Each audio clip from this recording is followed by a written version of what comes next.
interessante quando nós falamos sobre oração, porque é uma disciplina espiritual, é algo que deveria ser normal e rotineiro da nossa vida, se comunicar com Deus. Mas existem algumas pesquisas que mostram que tem quase 80% das pessoas cristãs, frequentadores da igreja, que sequer tiram um tempo de devocional. Mais de 80%. Eu acredito que seja até mais, porque eu falei isso pela manhã, nós acomodamos com a oração dos outros. Então, se nós temos um pai que ora, nós temos uma mãe que ora, nós temos uma pessoa que ora por nós, uma avó, nós nos acomodamos a receber a oração dela. Então, tá bom, se ela está orando, está tudo certo. Vai dar tudo certo na minha vida, porque tem alguém orando por mim. Só que chega um momento na nossa vida que nós precisamos sair da nossa zona de conforto e assumir as nossas responsabilidades. Você está aqui comigo? E entender que nós chegamos à maturidade. Na maturidade, nós precisamos ser respostas de oração e não motivos de oração. Existem muitos cristãos que por anos e anos na igreja, eles são somente os motivos de oração. Paulo vai escrever aos Efésios, ele vai dizer assim: orem no Espírito em todas as ocasiões, com toda oração e súplica, tendo isso em mente, estejam atentos e perseverem na oração por todos os santos. A vida cristã, ela deve ser alicerçada na base da oração, edificada sobre a palavra de Deus. Nós precisamos compreender que a oração precisa fazer parte da nossa rotina diária e constante, porque quem não ora, irmão, é um kamikaze, é um crente kamikaze. Ele está trazendo perigo para os irmãos que estão à sua volta, para as pessoas que estão à sua volta. Por quê? Porque se você tem um conhecimento que você precisa orar, irmão, como é que você acorda de manhã, sai para a rua sem sequer cobrir a sua própria vida de oração? Eu aprendo com Jesus a importância de oração, porque Ele era Deus, Ele era homem, e como Deus, Ele sabia o que precisava ser feito, Ele sabia, Ele já carregava nele todas as respostas. Sim, mas Ele nos ensina o tempo todo a orar, a se retirar para orar, a se retirar para poder buscar ao Pai. Por quê? Porque Ele estava mostrando para nós que essa dependência geraria uma autoridade sobre as nossas vidas. E é verdadeiramente isso. Um crente que ora é um crente cheio de autoridade diante das circunstâncias da vida. Você vê, e é muito fácil você ver isso dentro da igreja, pessoas que oram e que não oram. Por quê? Porque a autoridade dela sobre situações, circunstâncias que acontecem, ela está sempre posicionada, ela não está balanceando diante das circunstâncias. Está difícil isso, está difícil aquilo. Por quê? Porque ela tem uma resposta que vem do céu, ela tem intimidade com Deus, ela tem relacionamento, ela sabe ouvir o que o céu está dizendo. E aí você pode me perguntar: pastor, mas o que é oração? Oração, no modo geral, é o estabelecimento de um diálogo. É você estabelecer algo, um diálogo com Deus, entre o homem e Deus, entre você e Deus. É bem simples. Oração é como você, quando se senta com seus filhos na mesa, com a sua esposa, é um bate-papo ali. É você formar algo de intimidade, relacionamento. Oração é relacionamento com o Pai. Chegou a hora de nós entendermos isso e buscarmos ao Pai de verdade, orarmos para que Deus possa se revelar para nós. É interessante porque na Bíblia vai relatar um cego de nascença, e ele estava lá na beira do caminho, e ele não enxergava com seus olhos naturais, mas ele já tinha uma revelação para os seus olhos espirituais, e ele faz uma oração, ele começa a gritar: Jesus, filho de Davi, tem compaixão de mim. Ele começa a criar dentro dele um clamor, um grito de socorro, um grito de ajuda, mesmo não enxergando com os olhos naturais, ele enxergava com os olhos espirituais. Sabe qual é a grande questão? Muitas vezes enxergamos naturalmente, mas espiritualmente estamos cegos. Muitas vezes não conseguimos perceber que Deus está querendo tirar de nós, ou nos tirar daquela zona de conforto, para que a gente possa crescer, para que a gente possa desenvolver, ou muito mais, Deus está querendo revelar algo. Aquele homem tem uma revelação. Enquanto todos se aproximavam de Jesus pelo que ele podia fazer, ou porque ele podia dar, aquele homem tem a percepção de que Jesus não era apenas um homem, mas ele era o Messias, ele era o filho de Davi, ele era a resposta que aquela nação precisava. E quando eu e você temos relacionamento com Deus, quando eu e você mergulhamos no Pai, quando eu e você conhecemos a Deus, Jeremias 33:3 vai dizer assim: clame a mim e responder-te-ei. Direi a você coisas grandiosas e insondáveis que você não conhece. Quando você busca a Deus, você tem uma revelação dele, de coisas que você ainda não conhece, que são grandes. Nós estamos vivendo uma geração, a geração mais acelerada, o tempo mais acelerado de todos, onde todo mundo sabe de todos os assuntos, todo mundo é profundo, é superficial no assunto, mas todo mundo sabe. É todo mundo superficial, ninguém se aprofunda em nada. E aí muitas vezes nós na igreja estamos superficiais naquilo que nós deveríamos mergulhar. A presença de Deus, o Espírito Santo, ele está aberto para mim e para você ter acesso. O véu se rasgou, você não precisa de mim para entrar no Santo dos Santos, você não precisa de mim para orar, você tem acesso ao Pai. Então você, com a sua boca no seu lugar, se você abrir os seus lábios, ele te ouve. Vou ler, a palavra diz: quando 2 ou 3 se reúnem em seu nome, ele está presente, ele já está presente aqui. Então é só você abrir a sua boca e falar para ele: Pai, eu estou aqui, eu preciso de você, eu preciso da resposta, e ele está pronto para te responder, porque esse é o caráter do nosso Deus. E Jesus fala isso aos seus discípulos lá em João 16:24, e diz assim, João 16:24: até agora vocês não pediram nada em meu nome, peçam e receberão, para que a alegria de vocês seja completa. Olha o que Jesus está dizendo: quando você pedir em meu nome, vocês vão receber, para que vocês sejam alegres, para que vocês estejam felizes. Ei, como um bom pai, ele quer satisfazer também os seus filhos. Ele quer realizar, ele quer apresentar, ele quer te mostrar. Jeremias 29:12 vai dizer: então vocês clamarão a mim, virão orar a mim, e eu os ouvirei. A oração, irmão, tem a função de preparar o caminho para que Deus realize a sua vontade. É como uma locomotiva que necessita de um trilho. A vontade de Deus é a locomotiva, a nossa oração é o trilho para ela vir realizar a vontade dele na terra. 1 João 5:14-15 vai dizer: é essa a confiança que temos ao nos aproximarmos de Deus, que se pedirmos alguma coisa de acordo com a sua vontade, ele nos ouvirá. E sabemos que ele nos ouve em tudo que pedimos. Sabemos que temos o que dele pedimos. A Bíblia vai relatar, e nós vamos compartilhar aqui, 8 tipos de orações bíblicas. E a primeira dela é a oração da fé. Vira para o irmão do seu lado e fala: oração da fé. Mateus 21:22 vai dizer: tudo que pedirem em oração crendo, vocês receberão. A oração da fé, ela move a mão de Deus. A oração da fé, ela nos tira da conformidade. A oração da fé, ela muda a nossa realidade. Quando oramos com fé, crendo, recebemos. Lá em Marcos 11:22-24, Jesus vai falar isso. Ele vai dizer: tenham fé em Deus. Eu asseguro que se alguém disser a esse monte: levante-se, atire ao mar, e não duvidar no seu coração, mas crer que acontecerá o que diz, assim será feito. Portanto, eu te digo: tudo o que vocês pedirem em oração, creiam, já receberam, assim sucederá. Quando nós fazemos orações de fé, nós criamos uma nova realidade naquele ambiente, nós mudamos a realidade daquele lugar. Quando nós entendemos a função de orar em fé por algo, por alguma situação, irmãos, é nós colocarmos a nossa fé em ação através da nossa oração. É algo que já está no coração de Deus e nos move quando nós oramos com fé.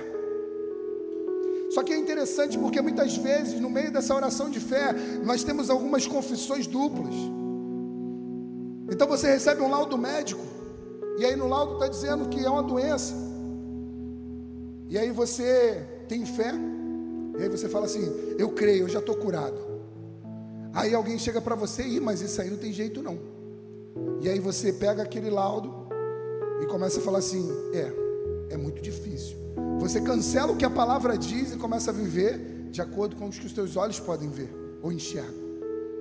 É quando eu e você entendemos que naturalmente nós saímos daquilo que é natural, e vamos para a palavra. É quando nós começamos a chamar a existência aquilo que está na palavra para a nossa vida, uma realidade de fé. A fé, ela não nega o sintoma, mas ela sobressai aquele sintoma, aquele problema. ela está acima daquela situação. É como você quando ora por uma situação, e nós oramos aqui pela manhã, e eu falei isso, a palavra de Deus diz que pelas suas chagas, 500 anos antes, o profeta Isaías estava profetizando que pelas suas chagas nós já somos sarados. Nós não seríamos, nós já fomos. Jesus não tinha vindo, não tinha cumprido, ele já estava profetizando que nós já fomos sarados.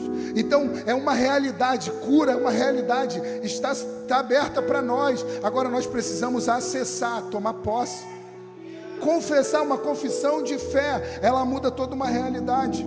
É hora de nós começarmos a desenvolver a nossa própria fé. É hora de começarmos a ter os nossos próprios relacionamentos, as nossas próprias revelações. É hora de nós vivermos a intimidade de verdade com Ele real.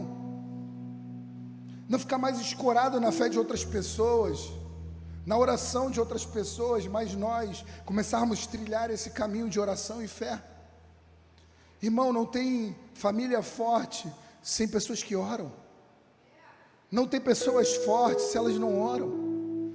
Nós precisamos criar o hábito de ter esse tempo de relacionamento.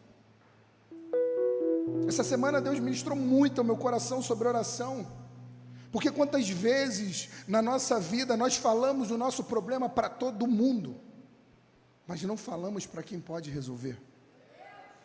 Quantas vezes desabafamos de tantas situações com tantas pessoas que nada ajuda, pelo contrário, só atrapalha. E aí a gente olha para a nossa vida e fala assim, não funciona, não está andando, não aconteceu, por quê? Porque com quem nós deveríamos falar, nós não falamos. Os meus problemas, eles não podem sufocar a minha fé. Eles não podem sufocar aquilo que eu acredito. As circunstâncias não podem me paralisar. O que acontece hoje? Os problemas se levantam, irmão, a gente para com tudo. Não oro mais, não leio mais a palavra, não vou mais à igreja, não concordo com os irmãos, estou de emburro. Deus continua no mesmo lugar, sendo o mesmo Deus. Não adianta você pegar pirraça, você precisa saber lidar com as situações, vencer os obstáculos, vencer as dificuldades, porque todos nós vamos encontrá-las. Ah, pastor, mas o problema não poderia ser só das pessoas do mundo, que estão no mundo, você não está no mundo. A pastora começou a falar que o mundo já é do maligno. Mas quando nós começamos a orar, criar um relacionamento com Deus, nós entendemos que nós não somos desse mundo. Nós estamos de passagem aqui, mas não pertencemos a esse lugar. Existe um reino celestial que está sendo preparado para mim e para você. É desenvolver uma fé que vai além da nossa realidade natural. É quando você acorda de manhã e você sabe que tem desafios, que tem problemas, mas você acorda e fala assim, Senhor, eu vou, vai à minha frente, abre os caminhos, quebra as correntes, tira tudo que está me impedindo de avançar.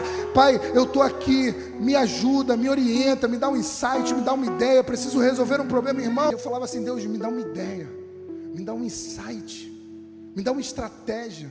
Meu irmão, não tem lugar melhor, não é um curso que vai te dar a estratégia que vai mudar a história da sua vida. Deixa eu falar algo para você, irmão. Deus quer liberar ideias, insights, estratégias que vão mudar a realidade da sua casa, não só da sua casa, da sua família, às vezes da nação. Por uma pequena ideia que Deus te deu, por um pequeno insight que Deus te deu. E quantas vezes, diante das grandes dificuldades, eu chegava, me deparava com aquele problema e eu orava antes, falava, Senhor, me dá uma ideia. E de repente, olhando aquele papel, já tinha olhado aquilo umas 400 vezes. Eu abri aquele papel e vi uma ideia, pum, faz assim. E parecia simples, parecia ser ignorante de tão simples. E aí eu agia daquela forma que veio a ideia, pum, e tudo se resolvia. Eu aprendo isso com Jesus. Quando Jesus, ele se retirava para os montes para orar, ele se retirava do meio do povo para orar, ele não estava simplesmente criando só um relacionamento, mas ele já estava pegando a estratégia para aquele dia, para aquilo que ele ia passar, porque ele sabia que estava todo mundo criando artimanhas para poder pegar ele.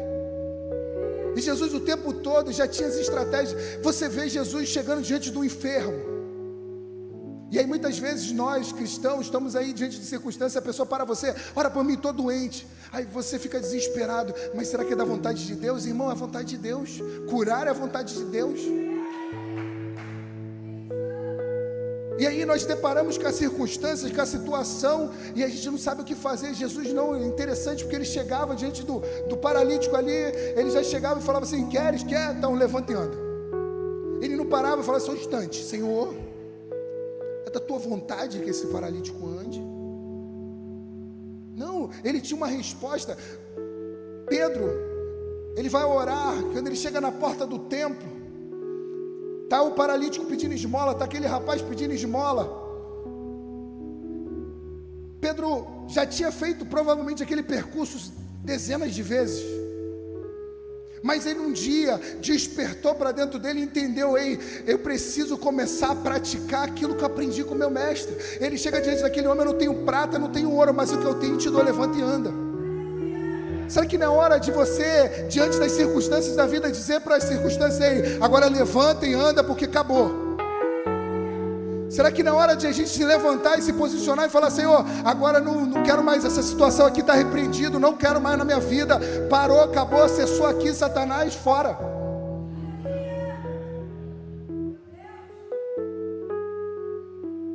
Tem uma palavra que está ecoando desde setembro no nosso coração. Nós estávamos com o nosso pastor, você sabe, o pastor que é judeu, e ele nos ensina sobre o Shalom.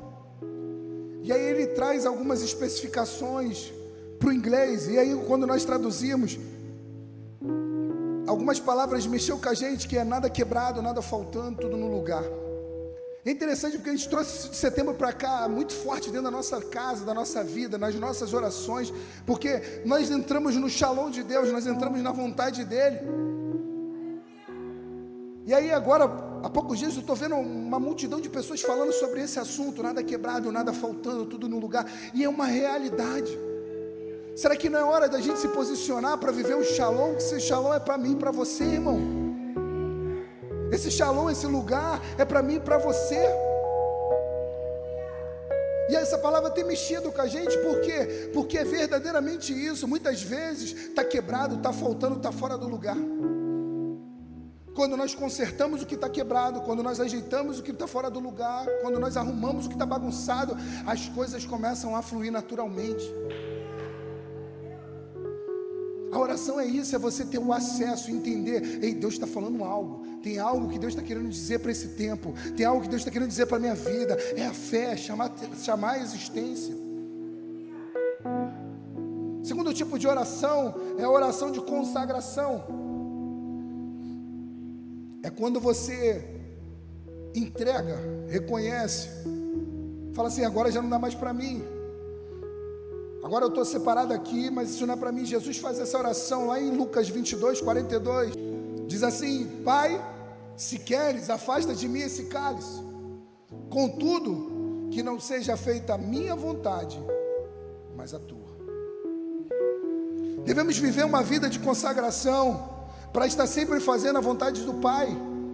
É colocar a vontade dEle acima das nossas. Esse tipo de oração nós dizemos: se for da tua vontade, que seja feito conforme a sua vontade. Nós reconhecemos que existe uma vontade superior nossa. A oração de consagração é quando você está diante daquelas circunstâncias difíceis que você fala assim: Senhor, seja feita a tua vontade. Eu tiro minha mão, eu parei, é a tua vontade. Eu reconheço que eu preciso de ti. Aí nós precisamos entender isso. Tem coisas na nossa vida que nós precisamos entregar de verdade, reconhecer: Deus, olha, vai além das minhas forças. O terceiro tipo de oração é a oração de louvor e adoração.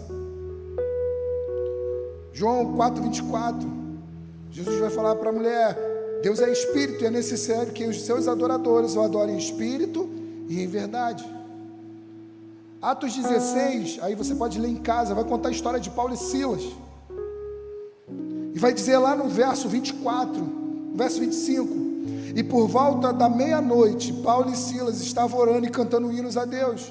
E os outros presos ouviam, e de repente houve um terremoto tão violento que os alicerces da prisão foram abalados, e imediatamente todas as portas se abriram e as correntes de todos se soltaram. É uma oração poderosa de louvor e adoração. Por quê? Porque ela está elogiando a Deus, ela está glorificando, ela está exaltando, colocando para cima. A adoração é um culto, é um amor excessivo. É quando nós reconhecemos.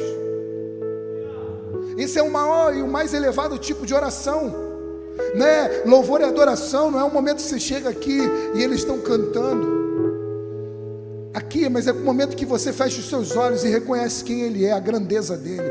Ele é bom, Ele é Pai, Ele é amor, Ele é compaixão, Ele é misericórdia, Ele é o alfa, Ele é o ômega, Ele é o início, Ele é o fim. Ele é a estrela da manhã, a raiz de Davi, o leão de Judá. E quando você glorifica, exalta, coloca Ele no mais elevado lugar.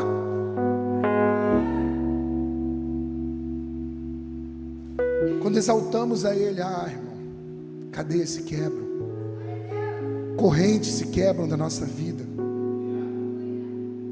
Vou te dar uns minutinhos, feche seus olhos aí, comece a adorá-lo. Pastor, eu não sei o que fazer. Comece a dizer a Ele: obrigado, Senhor, pelo ar que eu respiro. Obrigado porque Tu és bom, Tu criou todas as coisas. Obrigado porque hoje eu consegui almoçar, hoje eu consegui tomar o meu café. Eu estou aqui em família, eu estou aqui te adorando, te exaltando. Glorifica, exalta Ele de gratidão. É quando você em casa, irmão, abre um culto para Ele de adoração. Você reconhece: Senhor, isso tudo é Teu, Pai, a casa é sua, os filhos são seus, Senhor. Estou só cuidando dessas crianças aqui, esses catarrentos aqui, Senhor. Me ajuda, Pai. Me ensina como fazer, Pai. A não apertar o pescoço dele, Senhor. É você reconhecer ali que Jesus, Ele é o controle, Ele controla todas as coisas na sua casa, na sua vida. Sabe, não tem melhor momento no dia do que quando acorda. A primeira coisa que eu falo é já: Senhor, obrigado, Pai. Já começo a orar ali agradecendo: obrigado, Senhor, obrigado pelo dia. Eu ainda nem abri o olho, Senhor, mas eu já estou glorificando, porque eu sei que vai ser lindo o dia. Irmãos, pastor, aí acontece tudo. Não, às vezes acorda, quando eu abro o olho, irmão, é problema atrás de problema. Mas eu já estou em paz. Nada vai roubar aquilo que Ele colocou dentro da gente. É a paz que excede todo entendimento. Irmão, você não encontra essa paz no jornal da manhã. Não, pastor, porque eu acordo, sabe, jornal da manhã, irmão, você não vai encontrar paz. Pelo contrário, você vai ser atormentado de casa. Vai para a palavra, abre a Bíblia, bota um louvor baixinho. Deixa Ele ministrar em você, sai em paz de casa, porque fora dela os problemas estão lá. O que a pastora falou é o sangue de Jesus passado nos umbrais das nossas portas. Dentro tem paz, fora tem guerras, tem lutas, tem circunstâncias. Pastor, mas eu estou vivendo guerras dentro de casa. É tempo de você começar a orar pela sua família. É tempo de você começar a alinhar a sua casa. Eu profetizo paz sobre o seu lar. Um lugar de segurança, um lugar de paz. Sua casa é lugar de paz. Quarta oração, a oração de entrega. 1 Pedro 5,7. Pedro vai nos ensinar dizendo: lance sobre Ele todas as suas ansiedades, porque Ele tem cuidado de vocês. Paulo vai escrever aos Filipenses dizendo: alegre-se sempre no Senhor. Novamente direi: alegre-se. Seja a amabilidade de vocês conhecida por todos. Perto está o Senhor. Não ande ansiosos de coisa alguma, mas em tudo pela oração e súplicas e ações de graças apresente os seus pedidos a Deus. É quando você sente que a bagagem, a palavra vai dizer que o fardo dele é leve, o jugo dele é suave. É quando você vai ao Pai e troca aquilo que está pesado. Irmão, se tu está levando sozinho, está pesado. Agora vai nele, troca com Ele. Fala: Senhor, eu lanço sobre vocês minhas ansiedades. Irmãos, nós estamos vivendo um tempo de aceleração. Tem pessoas sentadas aqui hoje pensando na janta que está em casa. Vou esquentar aquela comida que vai ser maravilhosa. Tem gente pensando na conta que tem que pagar amanhã. Irmão, esquece amanhã. Amanhã Deus pertence. Vive esse tempo. Ore agora, louve agora, adore agora. Esquece o que vai viver amanhã. Nós estamos ansiosos com muita coisa e não lançamos na pessoa certa lugar de descanso. É quando você lança sobre Ele e fala assim: Senhor, vamos trocar um negócio aqui que está pesado para mim. Eu quero aprender a confiar que amanhã o Senhor está lá na frente, me guardando, me protegendo. Amanhã pertence ao Senhor. É porque muitas vezes nós achamos que nós resolvemos o amanhã. Posso te dar uma ideia, irmão, com muito amor e carinho? Você está aqui? Você não muda nem agora. O que dirá o amanhã? Ah, pastor, estou com medo. Irmão, para com isso. Viva o momento, viva o agora. Aprenda a viver o hoje. Para de, sabe, ansioso com o amanhã, puxando o passado. Irmão, você vai viver uma vida desgostosa. Desculpa a palavra. Uma vida desgraçada. Porque senão, irmão, a gente não aprende a confiar que existe um Deus que está controlando todas as coisas, regendo todas as coisas com maestria. Você não acorda de manhã, o sol não saiu, não, agora às 7 horas da manhã está a lua não quis sair, pegou pirraça. Tu não vê isso, irmão? Tudo funciona direitinho. O sol nasce, o sol se põe, a lua aparece, as estrelas brilham. Você não vê as estrelas pegando pirraça, estou descendo, agora eu quero ser um peixe. Você não vê o peixe saindo do mar e falando, agora não, agora eu sou cachorro. Irmão, está tudo funcionando direitinho, porque tem alguém regendo todas as coisas.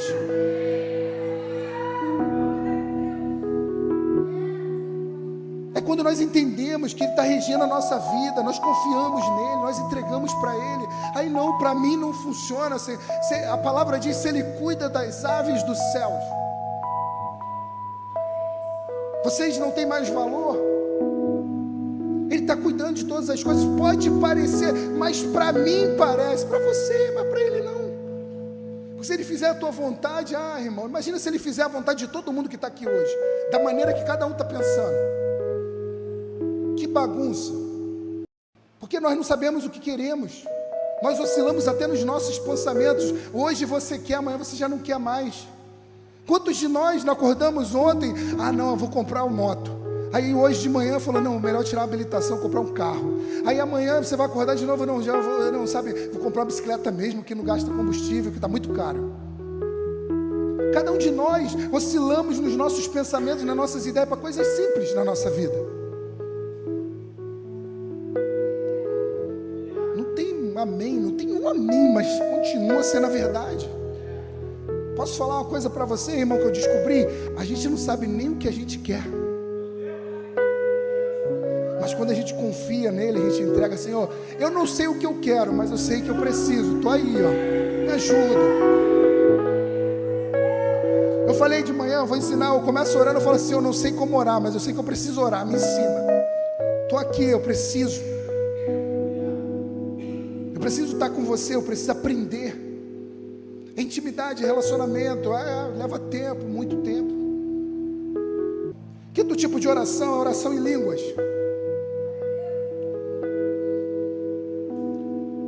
Paulo vai escrever aos Coríntios, no verso 14, abre aí.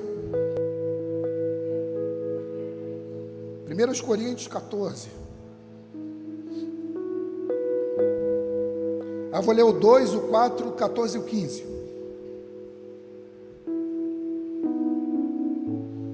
O 2 vai dizer assim, Paulo começa a ensinar a igreja de Coríntios, pois quem fala em língua não fala aos homens, mas a Deus.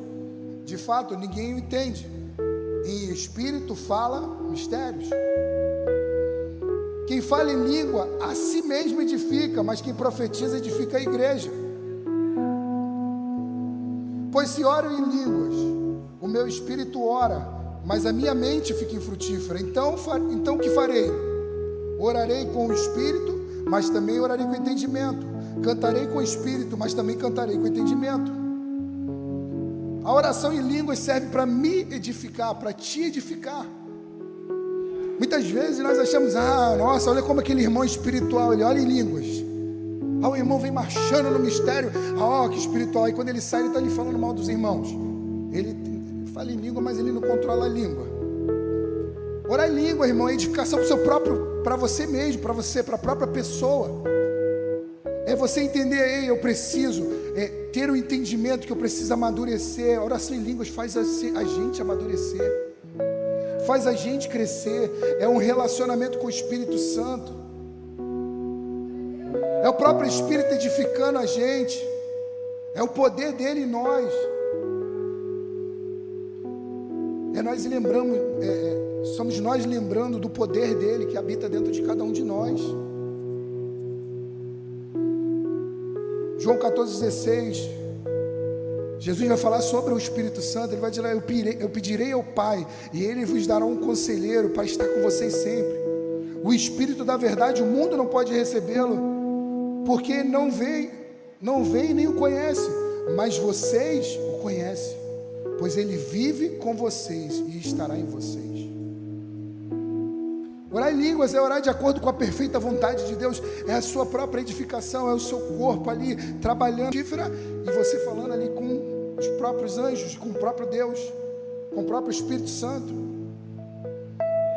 Ela alinha a sua mente, o seu coração, como Romanos 8,26 vai dizer: da mesma forma, o Espírito nos ajuda na nossa fraqueza, pois não sabemos como orar, mas o próprio Espírito intercede por nós com gemidos inexprimíveis.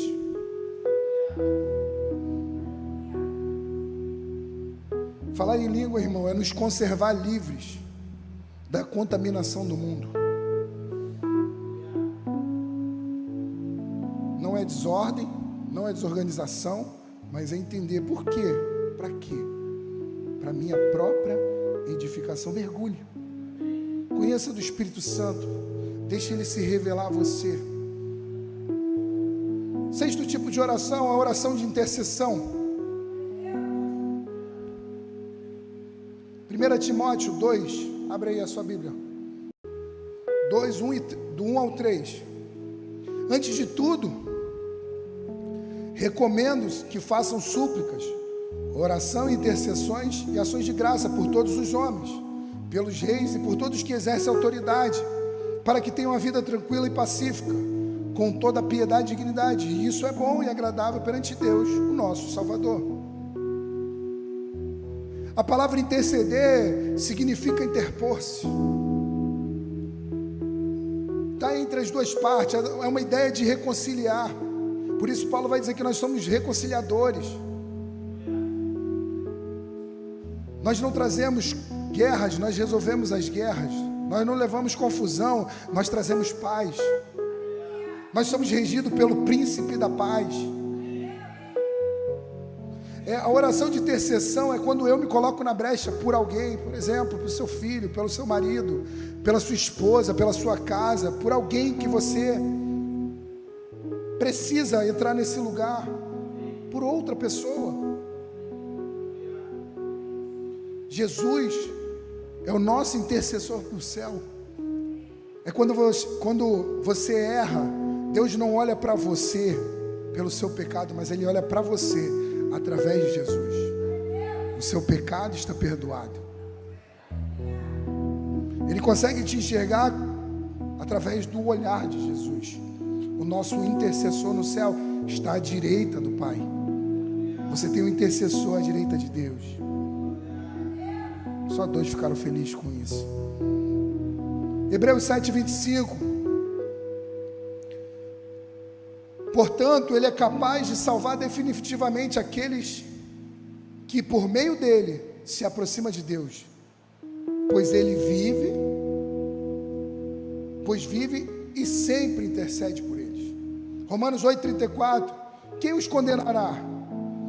Foi Jesus Cristo que morreu, e mais, que ressuscitou e está à direita de Deus, e também intercede por nós. O Espírito Santo, nosso intercessor na terra.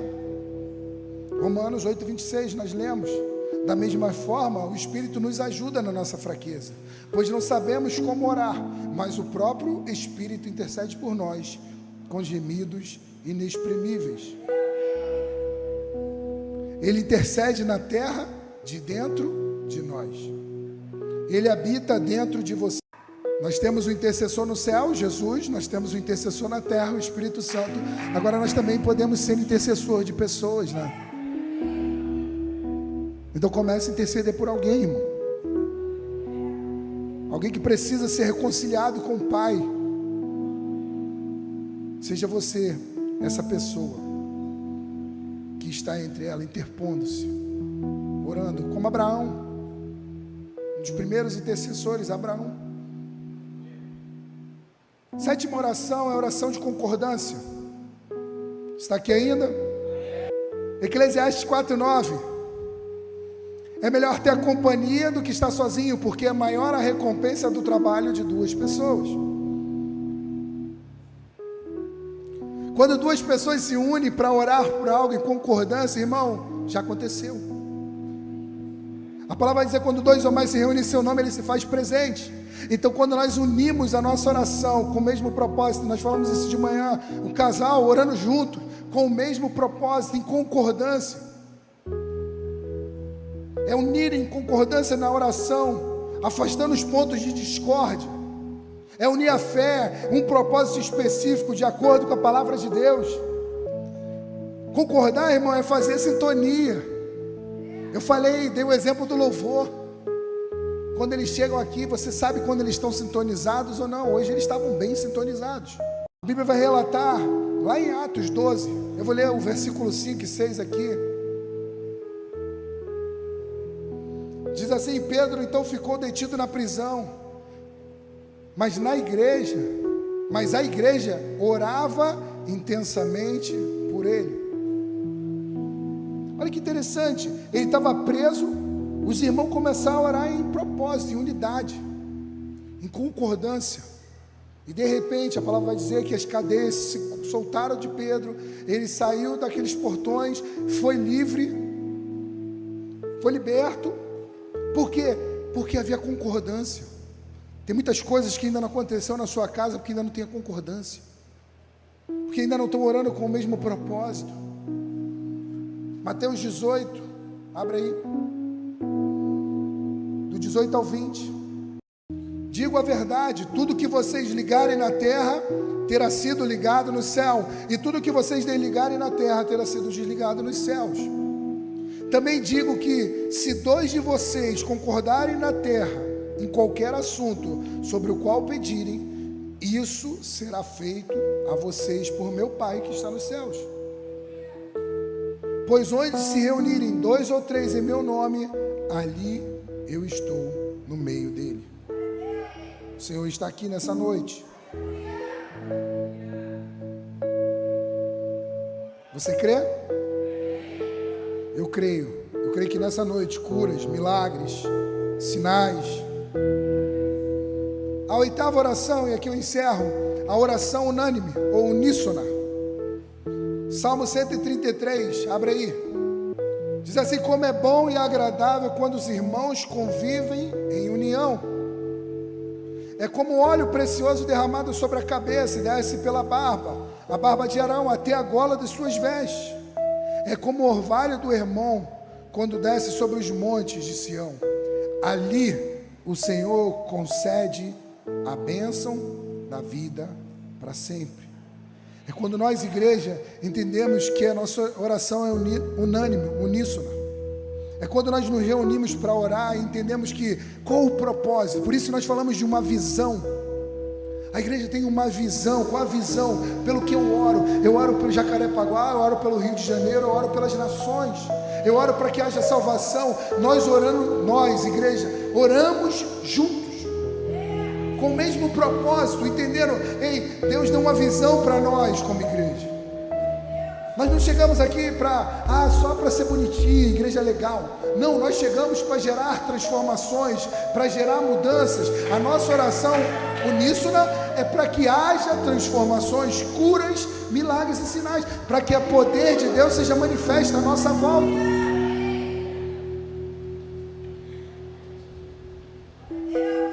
É quando nós juntos, como igreja, oramos em alta voz a respeito de algo, concordamos a respeito de algo, com um único coração.